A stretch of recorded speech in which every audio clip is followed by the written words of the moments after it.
Aquí comienza Red Más Internacional. Hola, bienvenidos. Esto es Red Más Internacional. Buenas noches. Con el paso de las horas aumenta la incertidumbre en Bolivia. En medio de los fuertes disturbios registrados desde anoche, el Poder Electoral comenzó a publicar los resultados oficiales de las elecciones del 20 de octubre, los cuales redujeron la ventaja entre el presidente Evo Morales y su principal contendor Carlos Mesa.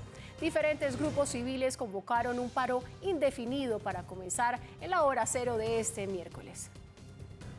Hasta Hugo Chávez, o mejor, la estatua del fallecido comandante venezolano que estaba en la región boliviana de Ribera Alta, fue derribada por los enfurecidos manifestantes.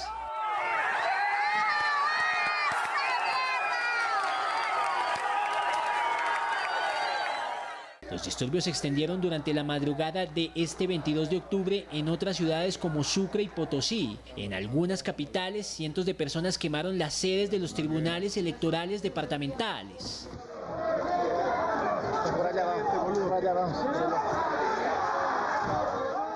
En Tarija hicieron fogatas con las actas y el material electoral, mientras que en La Paz hubo enfrentamientos entre opositores a la cuarta reelección de Evo Morales y la policía. La policía se va.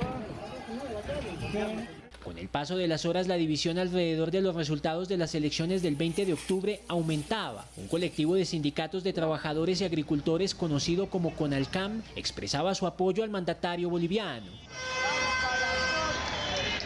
A partir de este momento nos declaramos en estado de emergencia movilizado con concentraciones pacíficas, pero a partir también de lo que se resuelva el ampliado nacional de la Central Obrera Boliviana, seguramente vamos a tomar nuevas acciones. Entre tanto, el sindicato de médicos, que mantuvo una huelga de más de un mes, salió a protestar en contra de los sorpresivos resultados electorales que en sus recuentos preliminares aún le daban a Morales la diferencia necesaria para vencer a Carlos Mesa y quedarse en la presidencia hasta 2025. La difusión repentina de los resultados no oficiales que le daban a Evo Morales el triunfo en primera vuelta, luego de que el propio Poder Electoral interrumpiera el conteo provisorio cuando estos daban una primera vuelta, desataron las protestas. La Organización de Estados Americanos, OEA, convocó este 23 de octubre un consejo permanente para discutir la situación en Bolivia, mientras que el actual gobierno pidió a ese organismo auditar los comicios. Estamos absolutamente predispuestos a cooperar para que los diferentes países interesados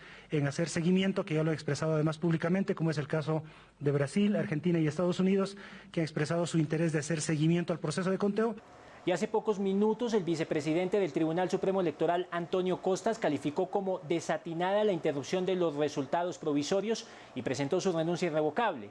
Entre tanto, con el 93,41% de los votos escrutados hasta este momento, Evo Morales obtiene 45,9%, mientras que Carlos Mesa saca 37,5%, una diferencia de aproximadamente 8 puntos, lo que sería suficiente para ir a una segunda vuelta presidencial prevista para el 15 de diciembre.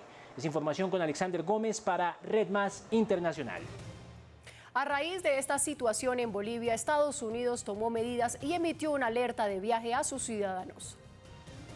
El Departamento de Estado publicó la advertencia a los viajeros estadounidenses por la violencia esporádica en todo el territorio boliviano ante los disturbios presentados en diferentes partes del país por las acusaciones de fraude electoral. La Embajada de Estados Unidos en Bolivia recomendó limitar los planes para viajes hacia y dentro de Bolivia, y a los ciudadanos que ya están en el país los instó a monitorear los medios de comunicación para saber exactamente dónde están las marchas y tener ubicadas las condiciones de seguridad.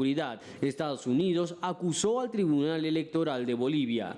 Estados Unidos rechaza los intentos del Tribunal Electoral de subvertir la democracia de Bolivia al demorar el conteo de los votos y al tomar acciones que debilitan la credibilidad de las elecciones bolivianas. Y piden acciones inmediatas. Hacemos un llamado al Tribunal Supremo Electoral para que actúe de inmediato para restaurar la credibilidad en el proceso de recuento de votos. Pidieron a sus ciudadanos planificar rutas alternas o quedarse en el lugar donde están si las condiciones no se prestan para seguir adelante con su plan de viaje. Entre tanto, Chile vivió una quinta jornada de protestas que hasta el momento dejan 15 personas muertas, entre ellas 2 colombianos y más de 2.600 detenidos. Quinto día de protestas en Chile.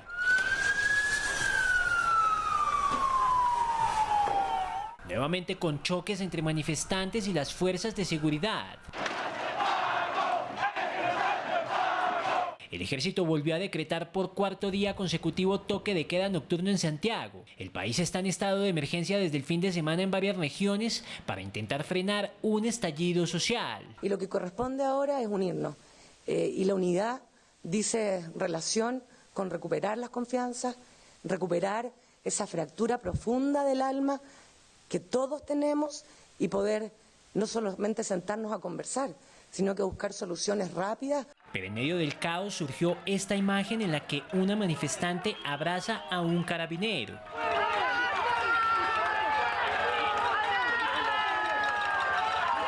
Con el paso de las horas, la tensión en las calles parece no disminuir y lo que aumenta es la crítica contra el gobierno del presidente Sebastián Piñera. La Fiscalía chilena confirmó que 4 de los fallecidos en los disturbios murieron a manos de los militares que han sido desplegados en varias zonas del país en las que se decretó el estado de emergencia.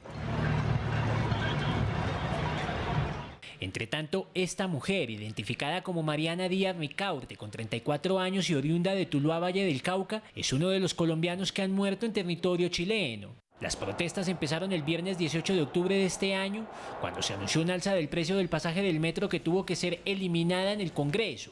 Pero rápidamente derivaron en manifestaciones en distintas ciudades del país, denunciando la desigualdad social, las bajas pensiones o el difícil acceso a la educación y a la salud. Se dio a conocer un audio de la esposa del presidente Sebastián Piñera, en el que confiesa que se sienten absolutamente sobrepasados con las violentas protestas en su país. La primera dama de Chile, Cecilia Morel, envió un mensaje de WhatsApp que se filtró en los medios locales y en el que comenta los hechos de violencia y las protestas que sacuden a su país.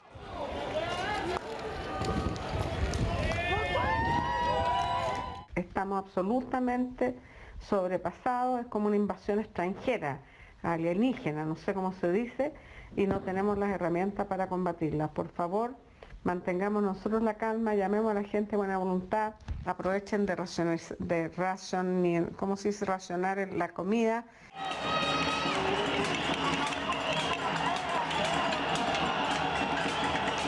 Horas después, la esposa del presidente, Sebastián Piñera, se pronunció en su cuenta en Twitter. En un momento en que me sentí sobrepasada por las circunstancias, envié un audio privado que se filtró. Un estado de ánimo personal lo hice parecer como un estado general de gobierno. Lamento el desacierto.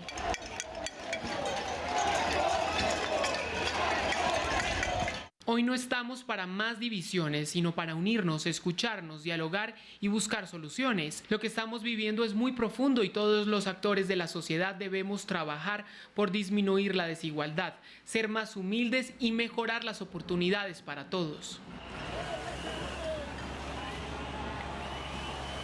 Fuentes cercanas al Palacio de la Moneda, consultadas por el diario local La Tercera, ya habían confirmado la veracidad del audio.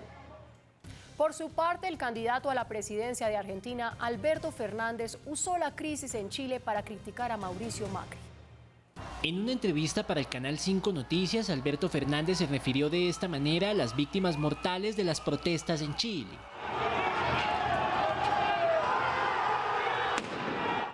Piensen qué estuviera pasado en Venezuela del presente. ¿Qué hubiera dicho la Argentina? ¿Qué hubiera dicho el mundo? ¿Qué hubiera dicho Macri? Solo para pensar y hago esta reflexión para que todos nos demos cuenta cómo manipulan nuestras cabezas. Las palabras de Fernández ocurren a pocos días de las elecciones en Argentina que se llevarán a cabo el 27 de octubre de este año y en las que el aspirante de izquierda y su fórmula vicepresidencial Cristina Kirchner son favoritos frente al actual presidente Mauricio Macri, crítico del régimen de Nicolás Maduro y quien busca su reelección. El gobierno brasileño desplegará 5.000 militares para apoyar las acciones de limpieza en las playas que han sido afectadas por manchas de petróleo desde hace más de un mes. Brasil se enfrenta a un misterioso vertido de petróleo desde hace varias semanas.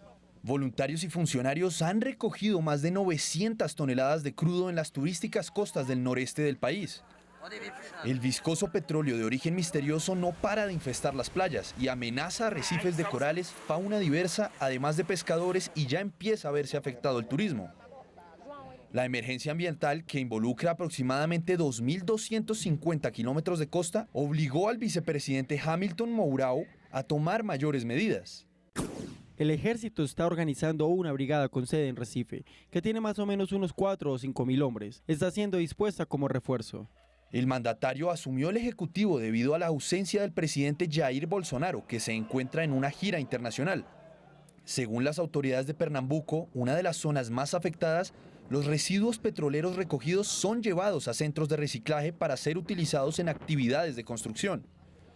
Aunque los análisis confirmaron que el ADN del crudo es venezolano, las causas de la contaminación están bajo investigación. No descartan hipótesis sobre el posible naufragio de un barco petrolero clandestino. Venezuela negó cualquier responsabilidad por el derrame. El desastre ambiental es catalogado como uno de los peores derrames de petróleo en costas latinoamericanas, aunque está lejos de lo sucedido en 1979 con el barco danés Atlantic Empress, que, tras chocar con otro petrolero, derramó más de 287.000 toneladas de crudo en el Mar Caribe. El expresidente de Estados Unidos, Jimmy Carter, fue hospitalizado después de sufrir una aparatosa caída en su casa. El incidente ocurrió en su vivienda en Georgia. Jimmy Carter se fracturó la cadera y se trata de la segunda caída que sufre el expresidente en menos de un mes. A través de su cuenta en Twitter, la fundación creada por el expresidente de 95 años dio a conocer la noticia. El expresidente estadounidense Jimmy Carter tuvo una caída ayer por la noche en su casa en Georgia. Fue ingresado al centro médico Phoebe Sumter para observación y tratamiento de una fractura pélvica menor. Está de buen humor y espera recuperarse en casa. Se trata de la tercera caída en los últimos meses. La primera fue en el primer semestre del año y necesitó una prótesis de cadera. A principios de octubre sufrió una caída también en su casa y tuvo que recibir 14 puntos de sutura. Así asistió a un evento benéfico también con el ojo morado. Jimmy Carter es el expresidente más longevo de la historia de Estados Unidos. Gracias por continuar con nosotros. Testificó el ex embajador que calificó de locura retener la ayuda militar a Ucrania a cambio de favores políticos. El embajador de Estados Unidos en Ucrania, William Taylor, testificó ante los comités que investigan el juicio político contra Donald Trump. A puertas cerradas, según The Washington Post, Taylor, encargado de negocios de Estados Unidos en Ucrania, ratificó que el presidente Trump presionó a su homólogo Volodymyr Zelensky para investigar a Joe Biden. De ser así, poniendo al mandatario en una situación delicada, Trump reaccionó a sus declaraciones comparando el procedimiento con miras a destituirlo con un linchamiento, una palabra con una connotación fuerte en Estados Unidos asociada al asesinato de afroamericanos durante los siglos XIX y XX. Dada la historia de nuestro país, no compraría esto con un linchamiento. Fue una elección desafortunada de palabras. Bueno, no tengo ni idea. Nunca debió haber usado esa palabra, nunca. Mientras avanzan las investigaciones, la más reciente encuesta de CNN reveló que el 50% de los estadounidenses apoya un proceso de destitución frente a un 43% que está en contra. Y el primer ministro canadiense Justin Trudeau ganó la reelección. Sin embargo, afronta un segundo mandato en minoría.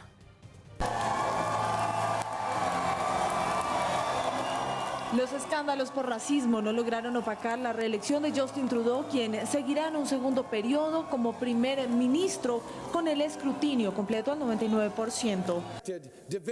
De costa a costa, esta noche los canadienses rechazaron la división y la negatividad, rechazaron los recortes y la austeridad y votaron a favor de una agenda progresista y una acción firme contra el cambio climático. Trudeau alcanzó una mayoría en escaños, pero no absoluta, lo que implica que deberá gobernar en minoría, y así celebró los que serán otros 4 años de gobierno. Esta noche elegimos hacer avanzar a Canadá. Esta noche los canadienses han trazado un camino hacia el futuro y sé que lo caminaremos juntos. Sin embargo, su victoria no es suficiente para gobernar en solitario. Hay muchas cosas que necesitan ser cambiadas y voy a luchar por eso y espero que el señor Trudeau respete el hecho que ahora hay un gobierno minoritario, lo que significa que trabajaremos juntos y por lo tanto mi enfoque estará en entregar a los canadienses lo que necesitan y estoy listo para trabajar con el señor Trudeau para lograrlo. El primer ministro deberá entenderse con otros partidos para aprobar presupuestos y gobernar en minoría. Canadá no tiene tradición de gobiernos en coalición.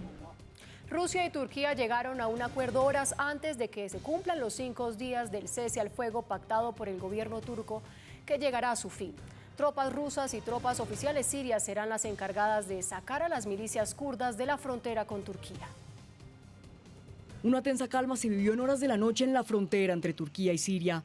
A las 10 en punto de la noche expiraba el cese al fuego unilateral que el gobierno turco había anunciado y los kurdos, quienes debían abandonar la zona norte y noreste de Siria, no se fueron. El regreso de la operación militar Primavera de Paz que el gobierno de Turquía adelantaba en contra de los kurdos parecía inminente. Estamos listos para asumir las ubicaciones de las que se retiran. Si no se retiran, estamos listos para reanudar la operación militar y capturar estas áreas a la fuerza. Pero como si fuera un milagro, horas antes de cumplirse el tiempo, los gobiernos de Rusia y Turquía llegaron a un acuerdo. Las fuerzas oficiales sirias y el ejército ruso aliado del régimen de Bashar al-Assad trabajarán en conjunto para desplazar a los kurdos que aún permanecen en las regiones de Mandij y Tal Rifat. Iniciando a las 12 de la noche del 23 de octubre y por 150 horas, los terroristas kurdos y sus armas serán desplazados 30 kilómetros de la frontera. Sus fuertes y posiciones serán destruidas. Luego de las 150 horas, tanto en el este como en el oeste del área de la Operación Primavera de Paz, con una profundidad de 10 kilómetros, las tropas rusas y turcas iniciarán a patrullar. El tiempo ya empezó a correr y los kurdos sirios tienen poco más de 6 días para retirarse de la frontera con Turquía y así evitar una nueva escalada de violencia en la región. El plan del Brexit propuesto por el primer ministro del Reino Unido, Boris Johnson, se enreda en el Parlamento británico. Todo parece indicar que habrá nueva prórroga para marcharse de la Unión Europea. De la misma forma que hace 37 años, el Parlamento encabezado por la entonces premier británica Margaret Thatcher sesionó un sábado de forma extraordinaria por la Guerra de las Malvinas, Boris Johnson citó al actual Parlamento para que aprobaran el acuerdo del Brexit firmado con la Unión Europea. Pero la votación sobre el plan del Brexit propuesto por Johnson no tuvo lugar. Los diputados hicieron una moción para aprobar el aplazamiento de la votación, pues no había suficiente tiempo para leer y estudiar el documento. The ayes to the right, 322. The noes to the left, 306. So the ayes have it, the ayes have it. Unlock. Una vez terminada la sesión extraordinaria, 2 cartas con la Unión Europea como destinatario, una sin firma y otra con la firma de Johnson, circularon en los principales medios de comunicación británicos. En la primera carta, el Parlamento británico pide una nueva prórroga a la salida del Reino Unido de la Unión Europea. En la segunda, la misiva firmada enfatiza que él, como primer ministro, no pide tal retraso de salida. Este lunes, con el tiempo en su contra, Johnson propuso la votación de su acuerdo del Brexit, pero una vez más, su moción fracasó. In summary, today's motion is in substance. En resumen, la moción de hoy es sustancialmente la misma que la moción del sábado y la Cámara ya decidió. Las circunstancias de hoy son las mismas que las del sábado. Are in substance the same as Saturday's circumstances. My ruling is therefore... Por lo tanto, mi decisión es que la moción no se debatirá hoy, por lo que sería repetitivo y desordenado hacerlo. Disorderly to do so. Y aunque hay quienes dicen que la tercera es la vencida, no fue el caso para el premier británico. El gobierno alcanzó a oler la victoria. Con 329 votos a favor y 299 en contra, el Parlamento respaldó la primera lectura del texto. Los diputados quieren irse de la Unión Europea con acuerdo. La mejor forma de evitar un Brexit sin acuerdo es votando hoy. Debemos votar este proyecto de ley para lograrlo. Pero Johnson, con la firme convicción de no pedir una nueva prórroga, pidió que el plan del Brexit sea votado por la vía de urgencia. Una moción que no fue aprobada. The ayes to the right, 308. The noes to the left, 322. So the noes have it, the noes have it. Unlock. La oposición pide más tiempo para analizar el acuerdo de más de 100 páginas presentado por Johnson. 17 hours isn't very much. 17 horas no son suficientes para un acuerdo de 40 cláusulas y 110 páginas. Señor presidente, el primer ministro está tratando de cegar a este parlamento forzando este acuerdo y el Parlamento debe desafiarlo. Una nueva derrota para los Brexiteers que quieren, a como dé lugar, dejar de ser parte de la Unión Europea. Con gran pesar debo decir que este proyecto de ley deberá ser retirado y tendremos que seguir adelante. Aunque al honorable caballero no le gusta, tendremos que avanzar a unas elecciones anticipadas. Johnson finalizó su intervención agradeciendo a la Cámara de los Comunes por dar su consentimiento a su acuerdo y aseguró que de una forma u otra el Reino Unido saldrá de la Unión Europea con su plan de Brexit. En Tokio se llevó a cabo la ceremonia de entronización del emperador japonés Naruhito, heredero de la casa real más antigua del mundo. Príncipes y reyes de todo el mundo estuvieron presentes en la coronación. A finales de abril, el entonces emperador Akihito anunció su abdicación. Su salud no era apta para gobernar la nación del sol naciente.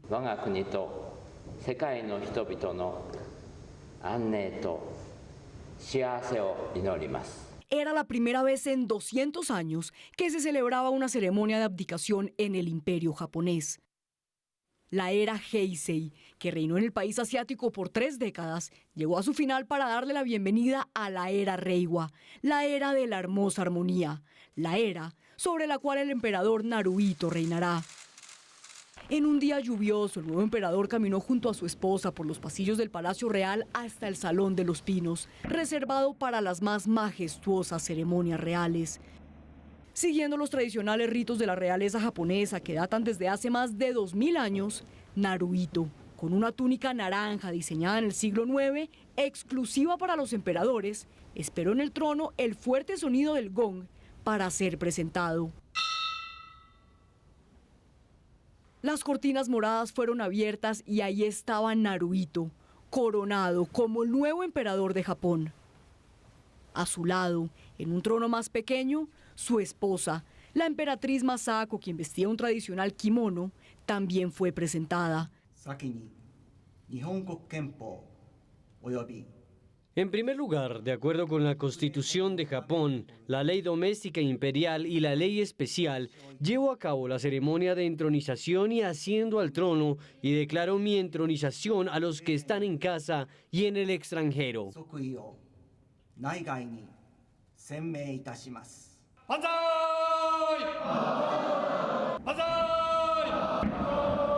Al grito de Banzai, que significa larga vida, y disparos de cañón, Naruhito se convirtió en el emperador número 126 del Imperio japonés, la casa real más antigua del mundo. Para quienes padecen los trancones y el transporte público congestionado, se acerca el día en que el transporte aéreo sea accesible para todos. Una compañía alemana probó un prototipo de taxi volador. Este es el taxi aéreo de la firma alemana Volocopter, que tiene la esperanza de revolucionar la movilidad en ciudades del mundo con mucho tráfico. El prototipo fue presentado en Singapur y realizó un vuelo de prueba tripulado por un piloto.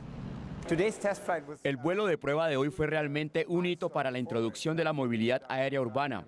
Sabes, desde el principio podría parecer un vuelo corto. En realidad, esta fue la primera vez que la Autoridad Nacional de Aviación Civil permitió un vuelo piloteado en el corazón de una megaciudad.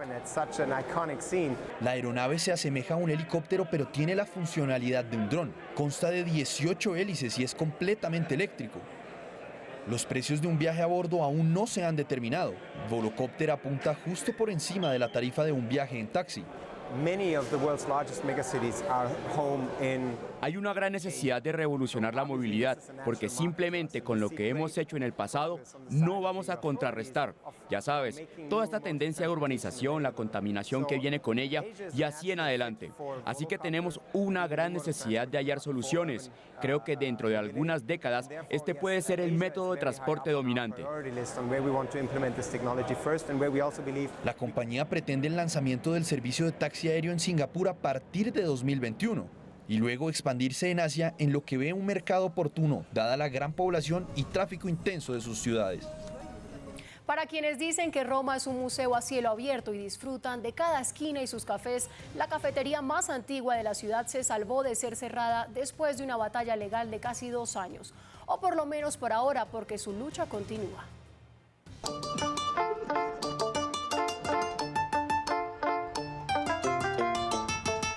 La histórica Roma conserva monumentos y lugares de tiempos pasados. Uno de ellos es el Café Greco. Se trata de la cafetería más antigua de la ciudad y fue abierta en 1760. A lo largo de la historia ha tenido clientes como el autor británico Charles Dickens, el poeta John Keats y varios miembros de familias reales. En medio de una batalla legal contra el aumento masivo de alquileres en la ciudad, la cafetería ubicada en Via Condotti busca evitar su clausura. Hoy evitamos por tercera vez la entrada de los funcionarios legales. Logramos posponer el desarrollo hasta el 29 de enero, pero ahora nos movilizaremos para no llegar a esa fecha solo esperando.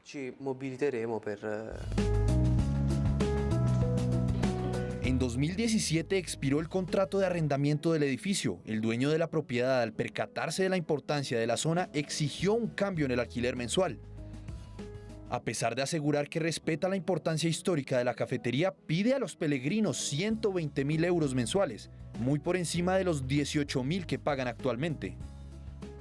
Tanto residentes como turistas manifestaron su preocupación al enterarse del posible cierre del lugar. Sería la pérdida de una parte de la historia, no solo romana, sino global. Grandes artistas vinieron aquí. Espero que hoy haya habido una especie de salvación, porque una cafetería tan importante no puede terminar así. Importante no solo a nivel local, sino también para todo el mundo. En 2014, el famoso Café del Apache cerró después de un aumento en el alquiler. El edificio aún permanece vacío. Por ahora, los propietarios del Café Greco pueden estar tranquilos. En enero de 2020 será escuchada su apelación, donde podrán decir que cuentan con el fuerte apoyo de su clientela y del ciudadano romano.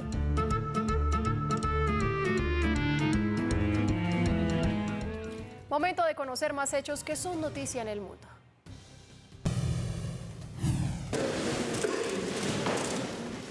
El presidente de México, Andrés Manuel López Obrador, reveló que desconocía que el ejército iba a llevar a cabo un operativo para capturar a Ovidio Guzmán, hijo de Joaquín El Chapo Guzmán, antes de que se produjera. Centenares de docentes venezolanos iniciaron un paro de 24 horas en todo el país. Los educadores le exigen al régimen de Nicolás Maduro mejores salarios y más inversión para el sector.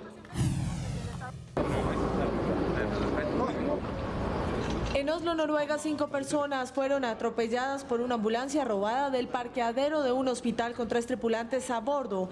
Entre los heridos está una pareja de gemelos de 7 meses que está siendo tratada. La policía busca a una mujer quien pudo haber sido cómplice del atentado.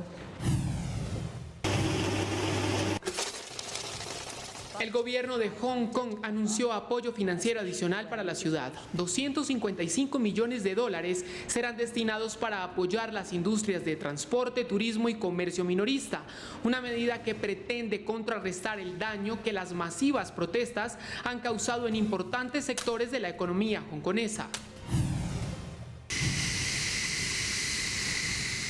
Corea del Sur desplegó aviones caza para vigilar a 6 bombarderos rusos que aparentemente invadieron su zona de identificación de defensa aérea. El Ministerio de Defensa ruso aseguró que sus aviones de combate sobrevolaron aguas neutrales en el mar de Japón. Científicos de la Universidad de Harvard y el Instituto de Tecnología de Massachusetts desarrollaron un nuevo método de edición de ADN. Los investigadores realizaron más de 175 ediciones en células humanas en un laboratorio y llegaron a la conclusión que se podría corregir hasta el 89% de las mutaciones genéticas. Murió Chris, la oveja más lanuda del mundo. Había batido récord en 2015 por el peso de su lana. Este macho de 10 años fue encontrado muerto por sus cuidadores en Australia, en el lugar que refugia más de 180 animales de granja. Aseguran que Chris murió por causas naturales.